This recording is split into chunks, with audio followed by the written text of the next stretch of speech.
Hi there, my name is Darren Sutton, and gosh, we're glad you found us. This is the only show devoted to amateur baseball. This is Perfect Game Weekly, presented by Rawlings, and a variation of an incredible year-end special. So many athletes, hundreds and thousands of young baseball players have traveled the country this year, showing their wares, growing their skills, and we're going to really zero in on the best of the best. In this show, we're going to take a look, as travel ball seasons have wrapped up, at the very best prospects from the class of 2026 all the way up to the class of 2022. Now, when we talk about the class of 2022, we're talking about Major League Baseball's amateur draft next summer. We're going to pull in some incredible scouts and writers who have not just read reports or watched video, but seen these athletes in person. You're going to love this show. A half hour, it won't do it. For a full hour, we'll introduce you to so many talented athletes that are the future of baseball. It's going to be incredible. Like Rouselle rookie Shepard. He's from the Las Vegas area. He's a 12 and 13U Perfect Game Select Festival athlete. That Select Festival is essentially an All-American game, and he's got one incredible story. We've seen him many, many times. As a matter of fact, he is a regular all-tournament player. Let's get to know Rouselle rookie Shepard. I'm Rouselle Ray Shepard II. A lot of people know me as Rookie. I'm from Las Vegas, Nevada. I play middle infield, outfield, and I catch. My favorite baseball memory is probably like T-ball. A lot of playing catch with my parents, a lot of wiffle ball, stuff like that. You know, just getting like the fundamentals down of the game. My mom and dad, I'm very grateful for them. They've sacrificed a lot for me to be in the position I am today. My dad works very hard to provide for my family. My mom, she's a stay-at-home mom, driving me to practice, making amazing food for me. Just teaching me the right lessons. They say the Lord first, then school, then baseball, But baseball, I just have to keep working hard, and that's what their standards they set for me. So I first learned about Jackie. I watched the movie 42.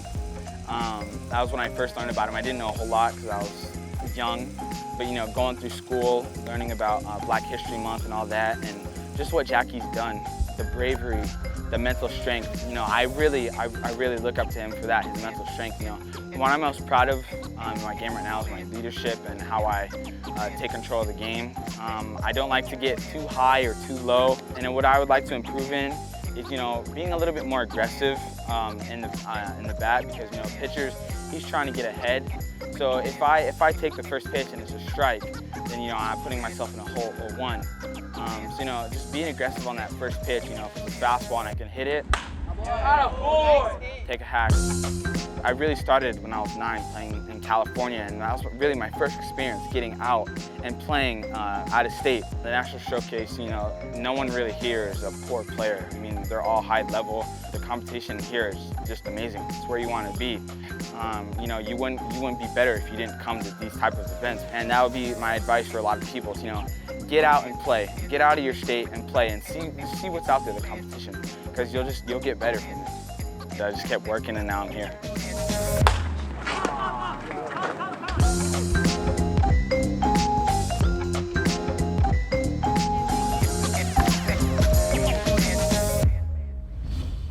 Following up the story of rookie Shepard's easy to do with Perfect Games national cross-checker Jheremy Brown. We're talking about the very best of the class of 2026. Certainly, Jheremy, thanks for hanging out with us. This show is so much fun because these kids have worked so hard all year long, and you've seen them in person. But I'm going to put you to work with Rookie. Start with Rookie. Explain who he is. The name is what grabs you, but the play is what keeps you there. Absolutely. Like you said, the name, Rookie, you hear it around the quads. Hey, Rookie's hitting. Everyone knows, let's go gather in that bat of Rookie.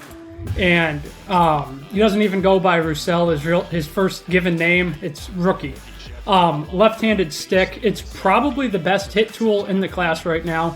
Extremely balanced. It's innate hand-eye coordination. Just something you don't find at the 13U level. Now he's at the 14U level. Came to West Palm, continued to find the barrel. Left field, right field, center field, doesn't matter. He can catch, he can play shortstop.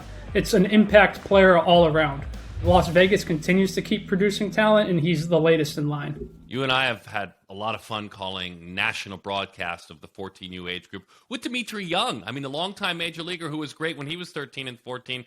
Now you want to tell me about Quentin Young, who's his nephew, who's from Camarillo, California. I think Dimitri maybe has one more year until he's got to look up to Quentin, because it's a long, athletic body, I mean, the 14U Festival is where we got to really dig into him. We saw him at the 14U National Showcase. He's since reclassed from there. Big time right-handed power, like over the monster, making the park look small despite being 14 with Wood. He was one of the youngest players in 25. Reclass puts him right in his age group now at 26. Big tools up the middle, long, rangy, and I mean, with those bloodlines, what's not to like? Deion Pohl, Georgia-based middle infielder. He's next. Yeah, and he's another big one. We currently have him number 1 in the class, and I mean, for good reason. We saw him at the main event showcase at the beginning of last year. You jump to the 13U National Showcase, and it's a completely different kid. I mean, he was already one of the best players in attendance at the main event. You go to National, his 60 is sub-7 now. The arm strength's getting better, but it's really the bat, the whip of the barrel, the already ability to impact the ball with Wood. He's not physically maxed out by any means, extremely athletic. You just go kind of down the list, like arm strength, yup, glove, yup, bat, yup, power, yup, projection. Everything you want in a young prospect, Deion has. Hyper athletic. He's up at the top of the rankings for a good reason. I can act like I know all the class of 2022s. I do, because everyone knows them. You know these players so well. I have no idea who Kruz Schoolcraft is. You're about to tell me. He's from Oregon. It's, again, like Rookie, a winner of the name game. But what kind of ball player is he? Oh, he's 6'2", 6'3", left-handed arm. He will challenge Rookie, maybe Bubba Coleman, for the best name of the class right now. Everything he did down in West Palm was easy. 82 from the left side with the fastball, but it was the coordination on the mound, his ability to control those long levers, pounded the strike zone with 3 different pitches. Any point of any at-bat, he's going to go change-up, curveball, fastball, in no order in particular. The feel is very, very advanced for his age. And, I mean, he's from Aloha, Oregon, so basically has that going for him as well. And he's a name that we'll be following very closely into the summer. H, tell me about the Harrington twins. I got to meet both of them in the family this year, but as baseball players. Yeah, we see them a lot. They play coast to coast, playing a lot of events, and just got to see them again at the West Palm. They were as good as they've been advertised. Very fast twitch players, lots of barrel. Alex, the middle infielder, Hunter, the outfielder. They seem interchangeable with their swings. They're very similar to one another, lots of barrel speed. And Alex came on the mound, pumped into the low 80s with the fastball. They look like they're trending in the right direction, really going to take that next jump this summer. Speaking of jumps, who do you like in 2022? You and I were in our pre-production meeting. You kind of zeroed in on one single travel team that has a handful of those guys. Yeah, the Burn Atlantic Navy 14U team, they were into everything last summer at 13U level. When you go down their roster, you can see why they have the depth. On the mound, they have Aiden Harris, who started for the East in the 13U game. Good breaking ball, fastball sitting right around 84 now. Ethan Wheeler's another long right-hander. He's really taking that next jump already with velocity. Fastball, curveball, changeup, fastball up to 84, 85. Aiden Arnett from Wisconsin down to Florida, fast twitch, about a 6'8 runner. But it's the awareness of the barrel, the life that already comes off the barrel. And then Tyler Ellis was at 12U Select Festival 2 years back. Lefty comes in out of the bullpen off first base, up to 81, higher slot, good breaking ball. I mean, we could keep going on and on with just that team alone. And they're one of the top teams at this age level for obvious reasons. Amazing stuff. Hang with us for the best of the class of 2025, my friend. We appreciate it. You got it. Jheremy hangs with us on this show. His wisdom is taken to the next age group at 2025. When we come back, the tallest man in that class, Sam Cozart. His family, his values, his courage to play up forever and ever. Now, he's starting to close the gap on just about everyone. This is Perfect Game Weekly, presented by Rawlings. It started with a simple idea: to break what the game knows, to evolve the standard. It's time to revolutionize defense. Printed in 4D for a breakthrough in technology. Ultra lightweight, resilient, form fit, game ready and pro tested. Designed for a revolution, engineered for defense. The Rev 1X.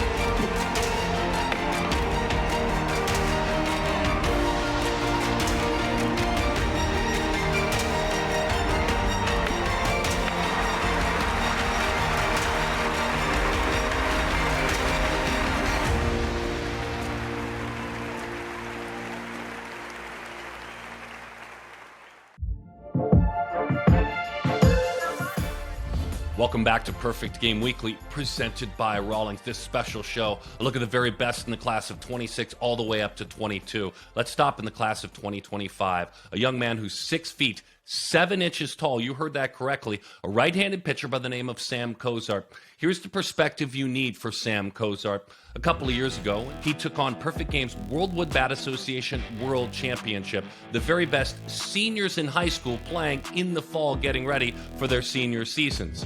He was in 8th grade, and on that day, he pitched to his brother, Jakob. Family is everything for young Sam Cozart. Let's get to know more. My name is Sam Cozart. I'm a right-handed pitcher.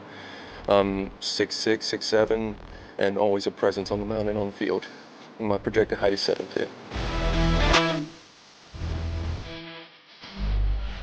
At the 13, I was just this young kid who had a dream of playing at the professional level, and now I'm starting to really grasp what I could do. I'm filled out physically, mentally I'm sharp, and I feel like there's nobody I can't get out in baseball. My dad is a college coach, and he's always been there for me. He always is there watching me pitch, and my mom, she'll go anywhere for me. She'll do anything. She's put her life and put work aside for me all the time. And then my middle brother, Jakob, who's going to NC State, he's the one that always pushes me in the workout. He's always in the workout room, always pushing himself, and it helps me to push farther too. And then my oldest brother, who's going to UNC Chapel Hill, he's the one that I always go fishing with. He's always there pushing me to work pitching-wise. I'm Caleb Cozart. I'm Sam Cozart's oldest brother. I would be a sophomore at UNC. I'm a right-handed pitcher, and I'm just following him around this summer because he's been following me for I don't know how many years, and I figured I could get back to him one time. I had a hemangioblastoma on my C1, like under my C1 vertebrae on my brainstem, and they found it. I volunteered for a concussion study, and what they do is MRI my brain and spinal cord all the way down. In February of 2020, when they first found it, it was a very small tumor, and it had a cyst around it, a very small cyst. And then in October 2020, we get another MRI. We got them every 6 months, and the cyst had doubled in size. And then coming around in February again, right before we go off to regionals in Texas Tech, the cyst had quadrupled in size. They told me with the area that was in, I would lose motor skills and nervous system, but I wasn't feeling any side effects. And I had promised myself, I was just coming off TJ, and I wanted to play my first full year of college baseball. I owed it to my team and my coaches and myself that I needed to play my first full year of college baseball before I got it out. It just wasn't easy to go through. My brother, that one is the best relaxing partner to be with. It was just everything for me that I had to focus on that. I felt like I had to focus on that even though I was still playing baseball. He got it out thankfully, and he's recovering perfectly. He's got back full motion in his neck, and balance is good. It just showed me how blessed I am and how much perseverance he had. It showed me what I could do if I worked as much as he did to get through it. He can do anything, and it just gave me hope that I could be somewhat of a man that he is right now. If a person's in need, I'll always go out of my way to help them. We will go out of our way for family, anything. We will quit baseball. I'll go off the field if I have to, anywhere, to go help my brothers. I mean, if baseball gets in the way of family, I'll quit it if I have to, but I hope I never will. So, it just helps me to push more.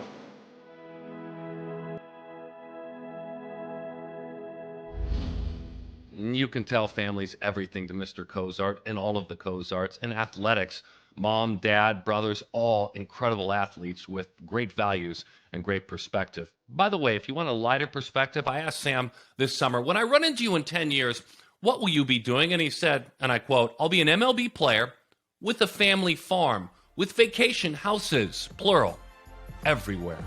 I love it, Sam Cozart. When we come back, Jheremy Brown rejoins. More on the class of 2025. This is a very special Perfect Game Weekly, presented by Rawlings.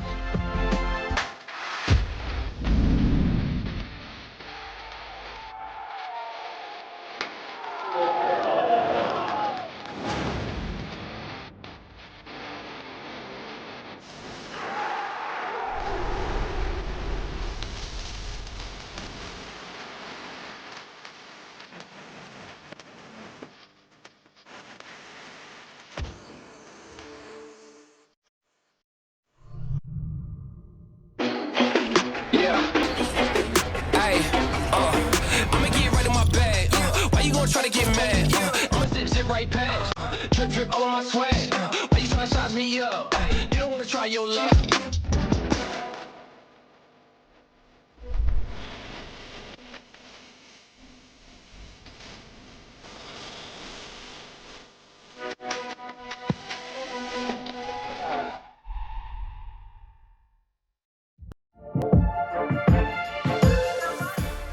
Who are the best young players in amateur baseball? We're finding out on Perfect Game Weekly, presented by Rawlings. Jheremy Brown comes back in, Perfect Game's national cross-checker, and we focus on the class of 2025. Jheremy, we got to know Sam Cozart, his family, what a rich tradition they have with athletics and values.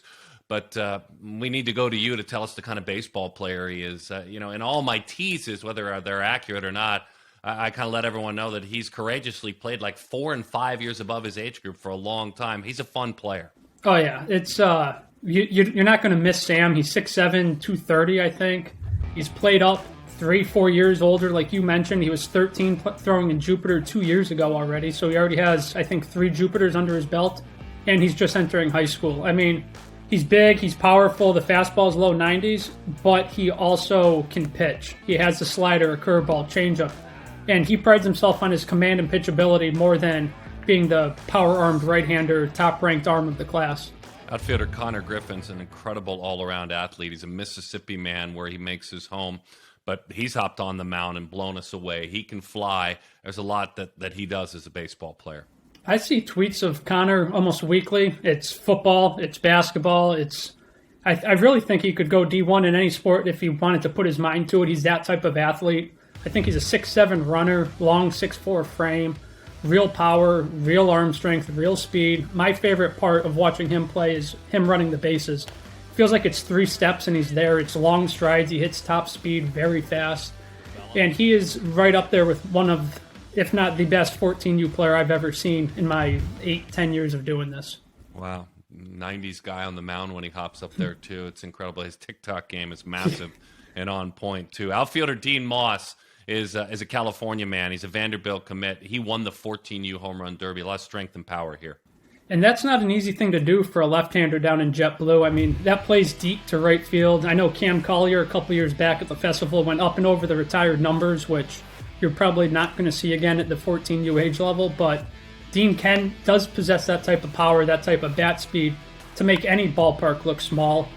It's his field to go to all fields now. He's made the improvements. He's not just swinging out of his shoes looking to impact the baseball. He now can recognize the off-speed. He can go the other way, keep his weight back. So he is a big bat, but he continues to refine his craft in the box as well. My favorite restaurant in St. Augustine, you'd love it. It's called The Preserved. And when I go to St. Augustine, I also make sure that I hear stories about Jakob Kendall, because even at 13 and 14 years old, they're all talking about him. He's not just a St. Aug guy. He's a national guy. This is the 14U player of the year who's got an incredibly bright future. His numbers he put up this year were video game-like. I mean, you look at him and you think there's a typo in there, but he's just that good of a bat. The offensive wherewithal in the box, just the ability to get the barrel to the ball is second to none in the class. And he's starting to tap into the power. He went deep in spring training ballpark down at the Astros place. He's athletic. He's twitchy. He plays up the middle right now. He could move to the outfield. Wherever he does end up, he's going to be an impact-type bat. Coach Kevin O'Sullivan already has him locked up, a cornerstone piece in that 25 class. And he's a name you're going to continue to hear about. St. Augustine, whether you're in California, up in Maine, Oregon, you're going to keep hearing about this kid, Jakob Kendall. Love St. Augustine, Florida. There's 2 before we went to presses that you said, hey, I want to get these dudes in before you go to press. And it's Luke Pappano and Justice Jean. I've been watching Justice the last couple of years in the Select Festival. Tell us why both had to make it in under the deadline. I wanted to get them in. I mean, they just both committed to high-end schools, high-end academic, baseball schools. Luke Pappano, Ohio, two-way type. One of the youngest players in the 2025 class, committed to Kentucky.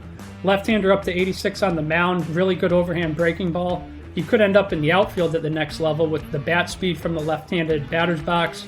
Then you have Jong, 12U, 13U Select Festival alum. Like Pappano, could end up on the mound, could end up with the bat. It's top of the scales bat speed. The fastball is big. The breaking ball is tight. One of the better ones in the class already. He committed to Duke. And those are 2 players I just wanted to make sure we got to touch on before we head to break.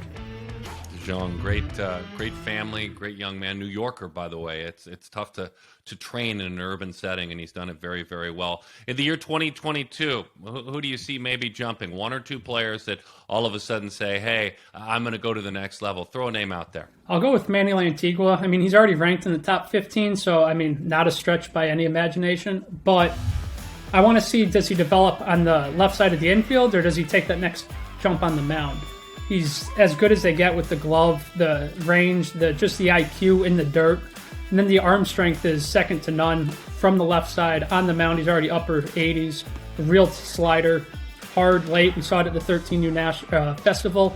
I just want to see where he goes long term. Thank you, Jheremy. You got it. We really appreciate his insights. When we come back, we're going to move to the class of 2024 and the unique story of a player who, even though he plays as a sophomore with his class at 2024, he's about a year and a half younger than everyone he plays against. His name is Aiden Harris. We'll get to know him when we come back on this special Perfect Game Weekly, presented by Rawlings. Baseball is competitive, often called a game of failure. Millions play, thousands compete. Only a handful reach the top. The odds don't matter to you. You have the goals, the drive, and a dream of playing at the next level. We've helped those that made it be seen.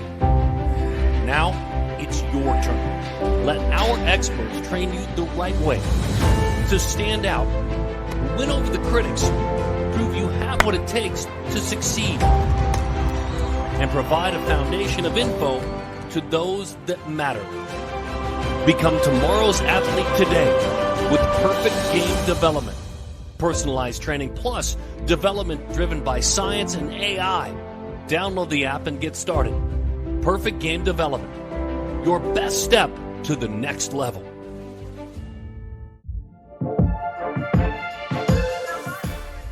We welcome you back to Perfect Game Weekly, presented by Rawlings. We're jumping all around the talented 26s to the class of 22 on this very special show. Let's stop at sophomores, the class of 2024. And when you think of Virginia's Aiden Harris, think of a man who's young. As a matter of fact, in some cases, just turning 15, as much as a year and a half younger than those fellow sophomores that he plays in that class of 2024. 2 times he's been a Select Festival member. He's got a wonderful family. Passion runs deep. Talent runs even deeper. Let's get to know Aiden Harris. My name is Aiden Cuba Harris. It was a 12U season when I strained my rotator cuff. I thought I was never going to play baseball ever again. In quarantine, when we didn't have school, I separated myself from a lot of kids. I just focused on baseball, lifting, and hitting. In Virginia, I don't have a lot of friends. Ken Griffin Jr. inspires me. He said that he didn't have a lot of friends either, and he separated himself, so I wanted to be like him. So I listened to him, and I am where I am now. I'm the best player in the field. The talent level at my age group is unreal. You have like Konnor, Griffin, Sam Cozart, Chase Mobley. All those guys are gonna be big leaguers. I mean, it helps us push each other more and keep us motivated to see what we guys do so we can try to fight each other upstairs, you know, and get to where we want to be. A lot of things have changed. My progression from fielding, from the beginning of the Select Fest to now where I am at the 14U National, it's gotten a lot better. I had like a lot of conversation with like those big guys, third basemen, and they taught me how to play third base and how to field the ball properly. I mean, no one else likes it, but I like the hot shots. Make the big plays, you know? The process for me was very quick and fast. When I got selected for Select Fest, I went to a camp, like an invite-only camp. And I showed off, and the coaches started to like me and stuff. We had a conversation for like 2 hours. They just offered me, and then I had to sit down with my parents, talk about it for a week or two, let it settle in, and I made my final decision. It makes me feel good. It makes me feel like I'm able to do anything in life now, and anything I want to do. I'll get in the batter's box. Everyone knows I'm pretty big, so everyone knows I'm a pretty good hitter. But I'll stay quiet the whole game and just drop bombs. I'll never feel pressure.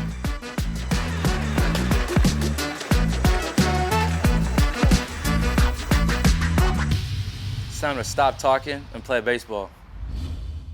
So formerly at 25, against guys like Griffin and Cozart, he is actually now reclassified and is a very young 2024. And with that in mind, let's talk about the 24s. Let's bring in Jered Goodwin, Perfect Games National Scouting Director. Jered, I'm going to keep you laser focused on this class. And by the way, thanks for hanging out with us. Happy holidays, my friend. Thank you. You too. Thanks for having me on.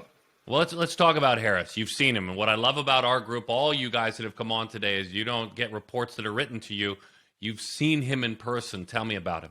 I was actually the first scout to see Aiden coming off of quarantine. He came down with the Richmond Braves to the 13U World Series, and he was playing shortstop, kind of an athletic giraffe. And I'm like, okay, you got to go see. You check the body, and the body tells you got to go see this kid. His second at bat, he hits an opposite field home run.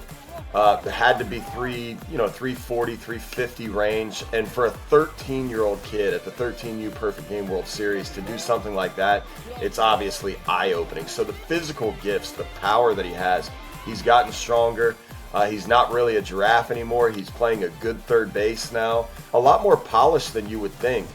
His BPs are very line drive oriented. He's definitely taking some steps with pitch recognition as well. So it's been really fun to track him over the last 2 years. But that opposite field home run from a 13-year-old is just like, it just stays in your head.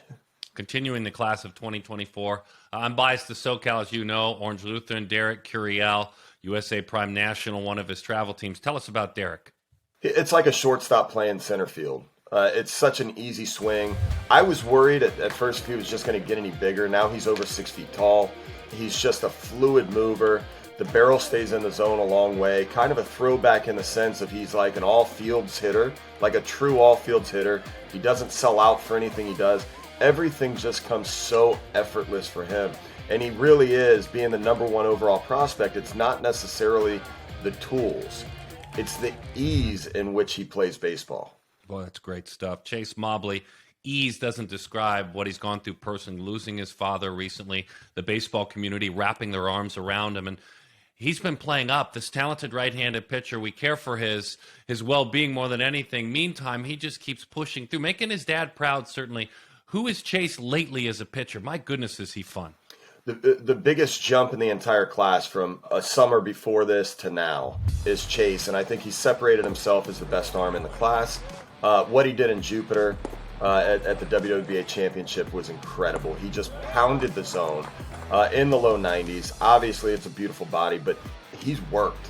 And it's so great to see these young kids knowing that they could be complacent because they're so physically gifted, or they can get in and want to be the best. And Chase has just done that. I mean, if this kid, even this summer, is mid-90s with 3 pitches for strikes and just dominating, I'm not going to be surprised whatsoever. He's that type of worker, that type of character. By the way, that event that he's talking about, you probably know it, but those are seniors. He's a sophomore. Those are seniors. Right. He's a sophomore. Fabio Peralta. I love that name. What a great name. All name game, he's on that roster. Who is he as a player? When you see him, you're going to love the player too. This is a fiery left-handed swing. He can run, plays extremely hard. He stays to the gaps, but he's got some thump in there too. And it was everybody that kind of went in and saw him set, came away going, wow, this is one of the best guys. Like he's that kind of, I don't like to use twitchy with those young kids, but it's almost like real twitch, right now. And the comps that people were throwing around were pretty robust, and I'm not even going to say them about a 2024, but this kid is electric now, and he's only getting better. All right, I'm going to ask you, as we've done with the other greats that we've had on, you great scouts and your insights, to look ahead to 22 a bit. And you've zeroed in on 3 guys that had such an amazing end of 2021 that they're guys to keep an eye on in 2022. Swanson, Downs, and Gray. Quick bullet on each. Who are they? They came to the World Championships, the younger World Championships this fall, and kind of separated themselves as those guys that had kind of taken that next step. Swanson came on and really was an unknown, a West Coast guy, low 90s fastball, hard breaking ball, a little bit of variance between his 2 outings in the fall from a strike standpoint, but you're going to get that with power arms. So he's just a really intriguing person to follow here. Drew Downs absolutely raked. He went to 3 different World Championships this fall. Every spot, he took good at-bats. He walked. He found barrels. Velocity didn't matter. He's just a left-handed hitter to really, really keep an eye on, and he can run too. And Mateo Gray, you're going to get some arguments of which side of the ball he should be on, whether it's a pitcher or whether it's a hitter. I don't care. I'd take either. He's that big of an in-game performer, and he really, really produced at every spot he stopped at. Zach Swanson, Drew Downs, Mateo Gray. Keep an eye on these 2024s and do so in 2022. Jered, thank you, my friend. Thank you. When we come back, we continue this special Perfect Game Weekly. Vinnie Cervino will join us, and we'll move up a class. Who are the very best in the class of 2023? Those juniors out there that are making an impact. A very special edition of Perfect Game Weekly, presented by Rawlings, wraps up 2021. Custom gear is important to me because it just represents who you are. Me as a kid, I remember I used to always look up at all the big leaguers at the time and see what they would wear. You couldn't get that stuff, in the stores. So now being able to customize basically everything I wear on the field, and it's one-on-one, I think that's just something special. I worked really hard to get here, and we get to do some swag and put your own flavor onto the field and show people, who you really are. Customs are one-on-one, just like me. G-Form, made for the moment.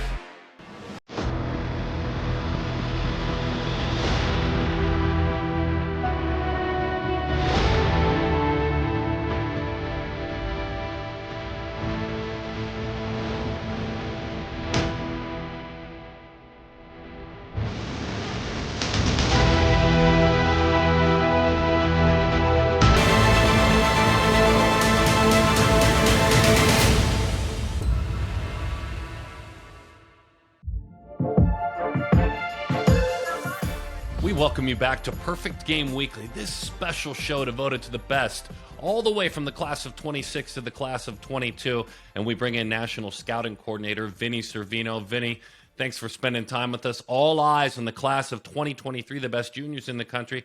First off, happy holidays, man. Thanks for spending time with us. Glad to see you, Darren. Absolutely love being on. Yeah, it's going to be fun. Let's run up the list where we talk about holidays. We know in the Midwest it's getting cold. Maxwell Clark is having to go indoors, but this is a guy that's first on your list. He's one of the best players in the country, any age group. He's Indiana-based. Indiana Bulls, his travel team. Tell us about Maxwell Clark. There's nothing really that Maxwell Clark can't do. He's a freak athlete on the field, obviously. He plays center field. He runs. He has power. He can hit. And kind of the overall twitch, athleticism, everything there is a really desirable package when you're talking about a guy who could be potentially the best player in the class. Thomas White, a talented left-handed pitcher from the Northeast. We've seen him a couple of years ago at the 14U Select Festival. I personally saw him, but you've seen him a lot since. This gifted lefty, how is he evolving? Yeah, he just is kind of a guy that checks every box when you're talking about a prep arm, especially a prep lefty. He's big, he's got size, it's a really easy delivery. It's one of the easiest 95-mile-an-hour fastballs you're ever going to see. And everything about it is effortless, it's smooth, it's buttery clean. And he's taken a lot of strides from when he was 14 to where he is now. Obviously, the feel's gotten a little bit better, but there's makings of a breaking ball, makings of a changeup. Everything's kind of in that solid developmental trajectory that you really look for. All right, let's move back to the outfield. Walker Jenkins, North Carolina native. Jenkins had a terrific underclass. You're talking about a guy who has potentially some of the best plate discipline and zone awareness out of anybody in the class. He makes very solid swing decisions. He's very balanced, very patient. And then when he does swing, he explodes on the ball. There's good power to the pull side now. The hitability is obviously great as well. And he's a guy that's really stood out over the course of multiple fall tournaments. Vinny, allow me to go out west. I'll do that when given the chance. UCLA commit Dean West. Great name, by the way. Outfielder. Dean is another one that was an early commit. UCLA thinks a lot of him. Tell us about Dean. Yeah, Dean's explosive. It's true top of the order tools. He can run. He can really defend in center field. He can hit and he can show some power, but he uses the whole field really, really well. He's very adept at manipulating and controlling the barrel. And these are all skills that play at the top of the lineup because he can find a myriad of ways to not only get on base, but cause havoc when he's on the bases. Real quickly, before I ask you about what to look for in 2022, when you look at this junior class, are you finding that most of the elite players, and let's say top 250 players, by this point, if they made their college decision, by this point, are they verbally committed to the program? Yes and no, right? A lot of guys are committing younger and younger these days, which is it's definitely a trend. But there's still a lot of guys. This is something I talk about all the time. A lot of guys don't make that jump or that necessarily that development from good to elite prospect until they get to their junior year of high school sometimes. There's a lot of guys that make that jump late, and so by not committing, that doesn't make them foolish or make schools whatever. It's just by making that jump later in their high school careers, they're just on a different timeline than some other kids.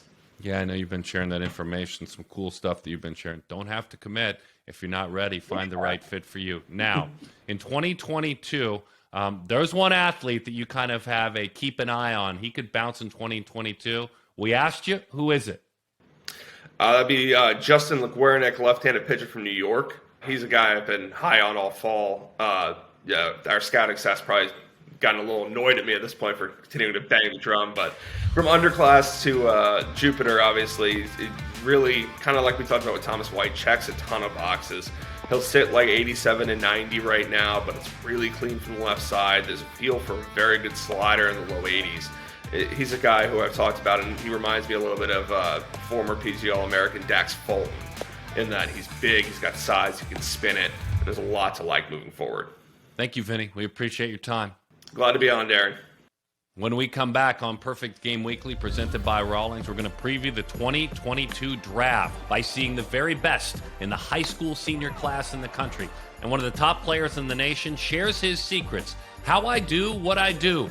HIDWID with the gifted athlete, the Miami commit, Elijah Green. This is a very special edition of Perfect Game Weekly, presented by Rawlings. Elijah Green next.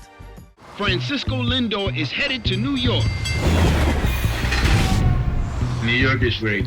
It's a place where you can be whatever you want to be. Every day I challenge myself to break down barriers. Seeing others live their passion, it makes me push harder in all that I'm doing.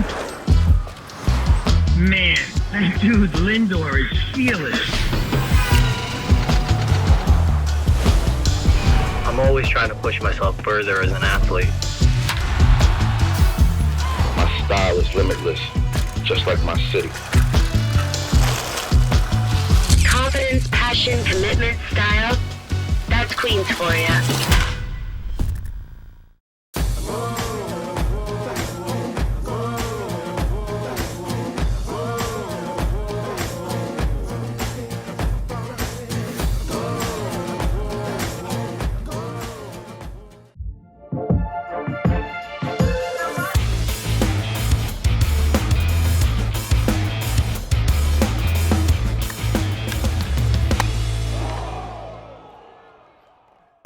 No better place to learn how to hit in the PG Tech Cage and from Elijah Green. You want to teach a little bit? Yes, sir. All right, let's do it.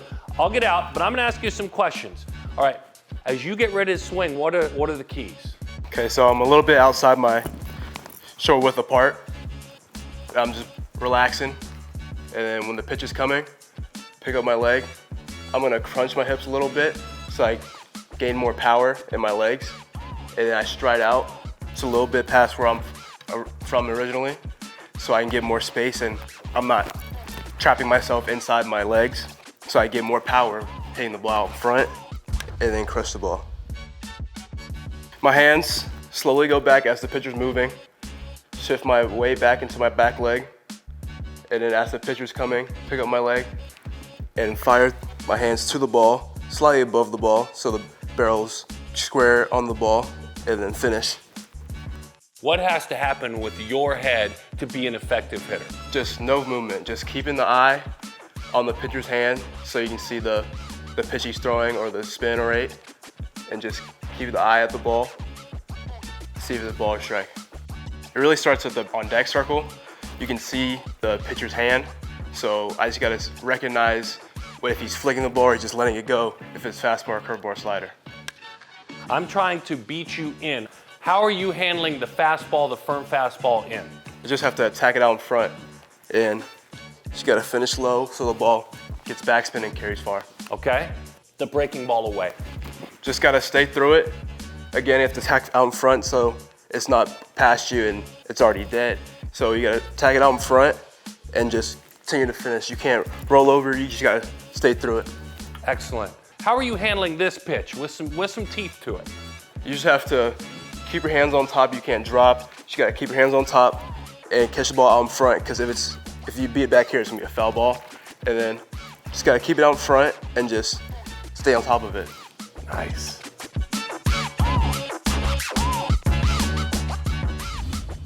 Incredible stuff, and look ahead to next July, and that young man who taught us how he does what he does will have his name called very, very high, Elijah Green. Now let's bring in National Scouting Supervisor Brian Sikowski, who for years has been watching these young men play. Brian, happy holidays, man. Thanks for hanging out with us. We really appreciate you joining this show. Thank you. Yeah, thanks for having me, Sud. Happy holidays to you, and happy off-season to those of us who celebrate. I guess. Yeah, you get to celebrate it for sure, as busy as you guys all are. So you take an off season and you pull things together. You get your notes together, you think about it, and that's why we want to take advantage of your appearance. And we'll break it up, this 22 class, because it's a draft preview. We're going to do it in two parts. Let's start with the bats, and let's start with Elijah Green, because he just shared his hitting tips with us on this show.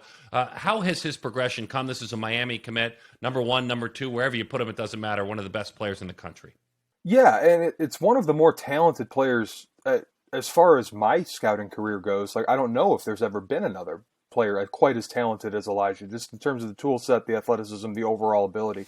And with guys like that, sometimes you see the hit tool lagging behind a little bit. You see some swing and miss to the game, you know, and Elijah's done that. We've seen a fair bit of swing and miss from him over the last year, the last couple of years, whatever. But the thing that impressed me the most throughout the course of the circuit this year was his ability to get better with 2 strikes.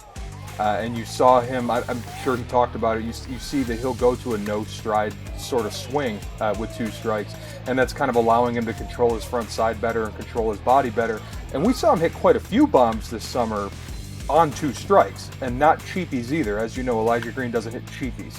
The development of the hit tool, the development of the zone awareness, the development of understanding your strengths and weaknesses in the box and then executing to your strengths, those are the little more finer things that we see, that we pay attention to, especially as these guys get older, and that's something we definitely saw Elijah do. You kind of have a trio of hitters at the top of the class. The other one is Tamar Johnson, who's ranked number 1, Andrew Jones as well, who's the son of the legendary Brave center fielder. Take either one. Tamar moves to number 1, left-handed hitter. Andrew Jones, a great outfielder. Let's talk about both. Yeah, Tamar moving up to number 1, I see both sides for having Tamar or Elijah at number 1. Like, I could have gone either way. I'm totally in favor of both, you know, whatever. Eye of the beholder. Tamar is, you know, I think I've said this on Twitter, so I can say it here. Like, I don't think I've scouted a better prep hit tool. Like, I don't think I've seen one. I think this is a guy who's going to be an all-star caliber bat in the big leagues as a shortstop or a second baseman, whatever you want. It's just the polish of the bat is so unbelievable. And for years we've seen things like, okay, the dude can hit, but can he hit for power? Answered that question. Can he really play short, or is he more of a second baseman? I think he answered that question. He can play short. And so you're talking about a guy with unbelievable hitting projection, unbelievable offensive projection, with a pretty good chance to play shortstop too, and he hits left-handed. Yeah, number 1 player in the class is totally fine with me. And as for Jones, it's athleticism, it's rangy, it's ultra projectable on the body. He's more projectable than either Elijah or Tamar in terms of the physicality. Can really impact the game in center, and the power's coming on in a big way. You love the bat speed, you love the swing path. He's hit for a bunch of power. He does it in big events against big competition. I think it's, as far as the draft goes, maybe not necessarily lining him up for the class rankings, but as far as the draft goes, I think you'll find proponents of any of the 3 for the number 1 overall pick. And then I want to talk about a man who had the courage to reclassify, Cam Collier. This is a player that's moved to that 16 spot. He's supposed to be a 23. Now he's at 22. Courageous move, certainly. What kind of a baseball player is he? Yeah, it's polished. You can tell his dad played in the big leagues. You know, like that. It comes with sort of the territory for the bloodlines guys. There's so much polish to his game. He's a left-handed hitter who has a ton of power. Can go out to all fields, and like, it's just a really, really good approach. It's a really patient, selective approach, but that does not mean he's passive. There's a big difference between patient and passive, and Cam, I think, is patient. But with that being said, it's an offensive profile. He's got a plus arm. We've seen him up to 94, 95 on the mound if you want to do that. So I think third base is certainly in play. Either way, it's the bat that's going to carry him, and he's got a lot of hitting tools. Give me 15 seconds. I know that's unfair. Give me 15 seconds on Arizona-based Gavin Turley. Super toolsed up. Unbelievable athlete, unbelievable tool set. If he hits it all, he'll play in the big leagues. All right, that was beautiful. When we come back, Brian's going to stay with us. There are some incredible arms. This is an arms class. That's why I had to cut that down. This is Perfect Game Weekly, presented by Rawlings. We'll get to know Dylan Lesko next.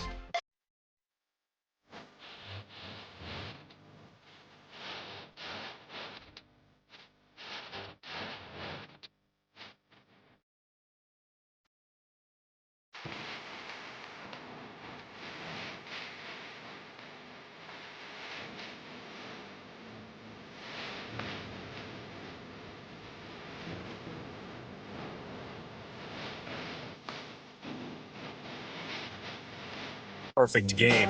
On and off the field, it's a way of life. And now, that same passion, your passion, is represented in the brand new exclusive PG gear and clothing line. Designed with you in mind, the looks that you live in, whether during a sweat-soaked workout or a round of BP. Make your memories in perfect game gear. Thoughtful, comfortable, perfect for you. Visit shop.perfectgame.org. We welcome you back to Perfect Game Weekly, presented by Rawlings. More from Brian Sikowski. Brian, in this draft preview with the 22 class, we've got to talk about arms. It's loaded. I'll get to it quickly. Dylan Lesko's been a PG guy for years and years and years. Was once a shortstop, once a catcher. He is all pitcher now. He's the top of that class. Tell us about Dylan. Yeah, it's an insane combination of polish and stuff that we keep seeing getting better. Forever and ever, he was a guy who could throw hard with a really good changeup, and he threw strikes, and he'd pitch in a ton of PG stuff. He won every game he ever pitched, etc. But there was always sort of before we anoint him, we need to see the breaking ball come on. We need to see that refining of that, and he did that. The breaking ball came on in a big way this summer. It's a pitch that you could put plus on for the future grade and feel comfortable doing it. He can really spin it. The metric stuff took off as well, and still kind of he did hone more the fastball command, and he's always had that changeup. He's the whole package. Another right-hander, and then I'm going to rip through lefties, is a man you know very well because you see him on the baseball field as a coach. Brock Porter out of Milford, Michigan. This young man's a Vanderbilt commit. I don't know if there's anybody in the class who has the velocity upside that Porter does. Just the arm speed, the way the body works, his athleticism, how big he can get from where he is now. It's unbelievable. It's kind of a similar profile to Lesko in that the changeup is dominant. The changeup is Porter's best pitch, just like it is Lesko's. They're different changeups. Brock's more of a I call it the bullet with butterfly wings, whereas Lesko's has more power to it. And Porter, slider curveball, he's been up to 100. Long lean, everything works. Just really incredible projection there, and he's a little bit less refined in terms of command than Lesko is, and that's what the separator is right now. So inside the top 10, I'm seeing 6 or 7 pitchers, so I'm going to go quickly, be respectful towards them in doing so. Ole Miss commit, left-handed pitcher, Jackson Ferris. The picture of size and left-handedness, can spin a really good breaking ball. The fastball has incredible traits to it. He's into the mid-90s. He's big and left-handed. What else do you want? Outstanding. Vanderbilt commit, left-handed pitcher, Floridian, Brandon Barriera. Yeah, that's a stuff monster, and credit to Vinnie Cervino, who's been all over that one forever. Long and lean lefty, there's still a lot of room to grow on the body. He's a great athlete, and depending on the day you see him, any of his 4 pitches will look plus. Now, we're still looking for some refinement and some consistency, but he's got as much upside as anybody. Another Middle America guy from Illinois, and another Vanderbilt commit, left-handed pitcher, Noah Schultz. Notice the trend with lefties now. Schultz he's huge. He's 6'9", left-handed. It's a very low slot. He's got a lot of the vertical attack angle traits that you want where he throws uphill. It's just a really uncomfortable bat, and he spins an incredible slider, a frisbee with tons of spin on it and lots of movement. He's a weapon. He's a weapon right away. Perhaps the biggest jump in the last 1 year was taken by the man at number 10. He's a Coastal Carolina commit. He's from Virginia. We both got to know him, and he took on Jupiter, I think, which helped his stock, Levi Huseman. Yeah, we've talked about it already, Seth, that the old-timers with PG likened his performance to that of Jose Fernandez's, which is the all-time performance in Jupiter history. It's 17 strikeouts, no walks, complete game shutout, absolute domination. Went from 88-91 at National to 92-95 in Jupiter and held it, threw everything for strikes. He's a good athlete. Unbelievable performance with a well-deserved rise on the end of it. Before I let you go, I've got to take advantage of a guy who's probably one of the more talented players. He's a little further down the list as he gets polished, but he's 6'8", and his name is Chase Shores. He's an LSU commit.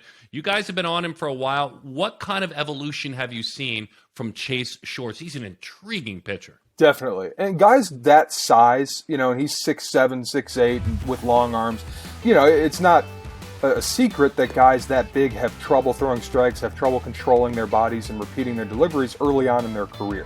It's just too many limbs going in too many directions. So as Shores has come into his body more, as he's gained strength and physicality, those things have kind of straightened themselves out a little bit, and we're seeing more strikes. And when 96, 97 with strikes and that size and that arm speed and a developing breaking ball, you can see why he's ranked highly. Incredible stuff. Thank you so much, my friend. We really appreciate your insights. Can't wait to get these guys out on the field in the spring playing high school baseball. Absolutely. Looking forward to it. So thank you for having me. Great insights from Brian Sikowski and all of his colleagues. What a treat it was. What an honor to host this show and to lift up the efforts of these talented athletes all around the country.